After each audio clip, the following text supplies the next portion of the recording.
I expect them to be aggressive on left side here, but we'll see how it goes. That's what happens if Refract play this well. They're going to push the left side. They're going to try and take lemon control and get the spawns, and they should be set up for Barn Hill. But we'll see how it goes. And here we go. As you said, they're all pushing the right side. We see number 4 on the minimap though. He is pushing the left side, and he'll probably be looking at going through the cut and killed straight away. They're looking as though they're going into Vortex's favour as they clear out the team. Although Hyper is there, he's got one in the hill. As we hop over onto Zin, who's just spawned up. He's heading towards top green, I believe. And there we go, Dunkachino gets a double kill to clear out the middle of that map. And XGen has gone down. And we'll hop on with Dunkachino, who is 2-1 to start off this game.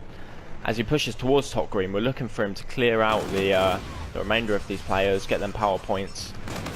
And there we go. Oh, he loses the battle to top red, and that is Sin who takes him. And they have got spawns for that next hill. How big is that going into this barn hill now? Well, Vortex hold these spawns, yeah, it's going to be a huge impact. And that kill right there from Dunkachino was huge for the team. If they can hold these spawns, they're going to get a lot of time here. And we are going to see him flank round, and there we go. Vortex have got control of this hill. There's one on their deep flank near green. There he is. He's been picked up. And they've got the player out the back. If Dunkachino can get this kill, which he does, and that's huge for the team. That basically secures them spawns, and now they're pushing Refract to force him to pushing in from blue side. This is exactly what I was talking about. You get the spawns. But Zealous has just got a huge double kill in the hill, but sadly goes down. Can't keep control of that hill. Still spawning out now.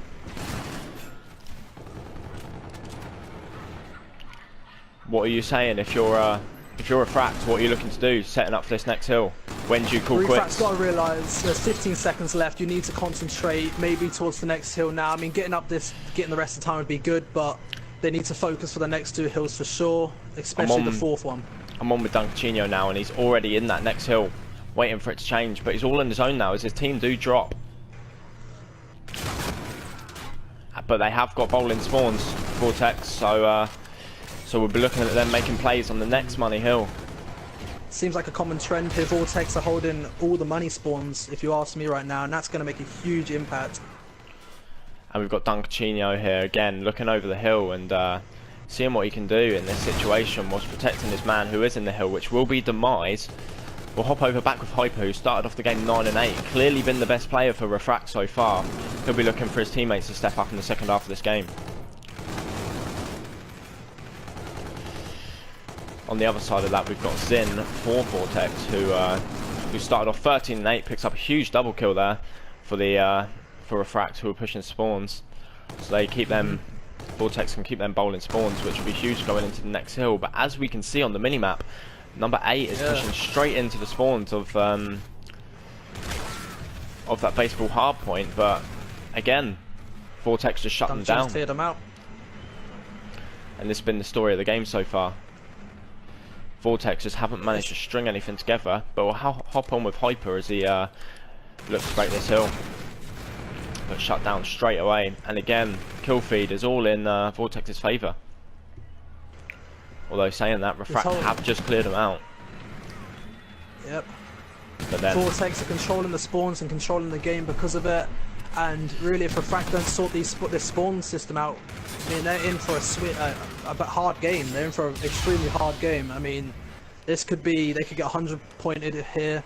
I mean, the spawns are definitely in the favour of Vortex, and Refract need to concentrate and try and get that solved, and then they might be able to sort themselves out. I've hopped on with Sin here just to see what he's got going on. He's 6-12 to start off this game. Huge free piece in the hill there. Sadly, we didn't catch that. But like you said, I think the turning point here for Refract is basically they're not pushing as a team, and from that they're pushing 1 into mid map, they're pushing 2 into hill, and like their other guys only just spawning up, so it's so easy for Vortex just to pick them off whilst they're in the hill and keep control of it. As you say that, we hop on with Dunkachino, who is 14-10 for his team, and as you look, every player on their team is positive, other than Demise, who is 11-12. So, well, 12-12 now, as he picks up a double kill over at Lemon, which secures the spawns for him. So, again, that's huge. Every player on Vortex doing their job right now.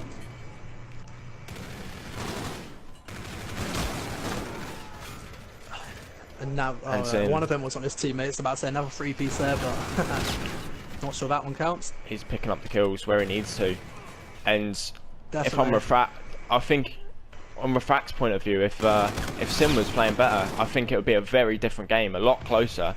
But then Zin's back there picking up the spawns for his team again, and I'm looking at them getting another 40 points on this hill, bringing the total to 180, and this is looking like a blowout right now. I mean, you can just tell they're both playing completely different. One team's playing the hard point absolutely perfectly. The other, they're just trying to hold on, and they're not doing a good job at it. The spawns are always in Vortex favour, and that's in the end of the day, that's going to win them this game. They've played extremely well as a team, and they've got it done. The only thing that I can say is Vortex look like a team who've been playing together for a while. However, Refract look like they've just been thrown together recently, and because of that, I don't think they're playing as well as they could. Well, you give Refract some time, you know what I mean? If this is like an early team, you know what I mean? Towards the end of the league, you know, you might see them wrap up a few huge wins. They might make the playoffs if they can do that towards the end. We'll see how they play the rest of this series here. The hard point's been a bit of a blowout, but you don't know what happens in S&D, you don't know what happens in Upland. So, I mean, this is still anyone's game. The hard point is definitely advantage to Vortex. What I'd like to point out here as well is Vortex are controlling the hill, but then they're also winning the rotations as well, which is huge for them. I mean, leaving 2 players in the hill and then winning the rotations on top of that, they're just doing everything that they should be doing, and that's what's working for them. They're just completely outplaying Refract right now. The only thing that's in Refract's favour, they've got so much more experience. At the moment, Refracts are holding them bowling spawns. I'm on board with Zealous, who is one of their positive players, their only positive player on the team, and he's actually making huge plays, picking up a double kill for them right now, and just holding on to them spawns, trying to get his team back into the game when it goes over to this this baseball hard point. And another one, he's now taking to. He is getting pushed. He has got a Scarab though, and he's got his active camo, so we'll be looking at him to make plays on this next hill. As Grungy picks up the kill to secure the spawns back in their favour. He's getting contested at, oh, he shouldn't have won that, but he has.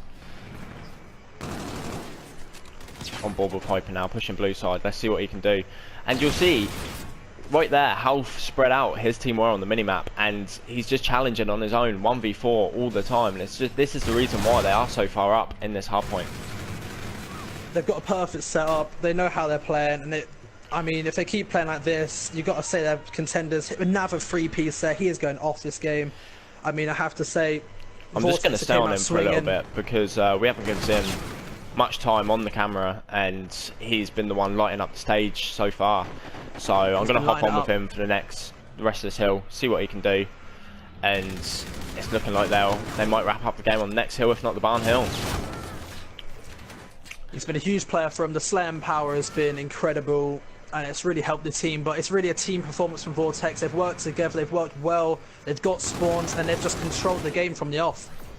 And if you look at the tally on the right hand side with the time in the hill, you can clearly see that they have been playing as a team. Not one player is below 45 seconds, and that's double, almost double of every single player on that Refract team.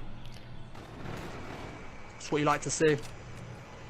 I mean, at the end of the day, this is the difference between winning the game and losing it. If you have them players in the hill and you're contesting that time, it's going to do so many favours, and we've seen that here off Vortex's performance. And I've got to say, it's a well-deserved win. Well-deserved win. You know, they came in swinging. The first league game, I mean, nerves can get the hold of you, but they've shown what they can do. And I mean, after this performance, in my books, they've got to be early favourites. I mean, obviously we haven't seen the other teams, but I've got to say, right now, slaying power. Right now, wow. Vortex are the team to beat. Without a doubt, good. Vortex are the team to beat. Yeah. Yeah, save that, by the way.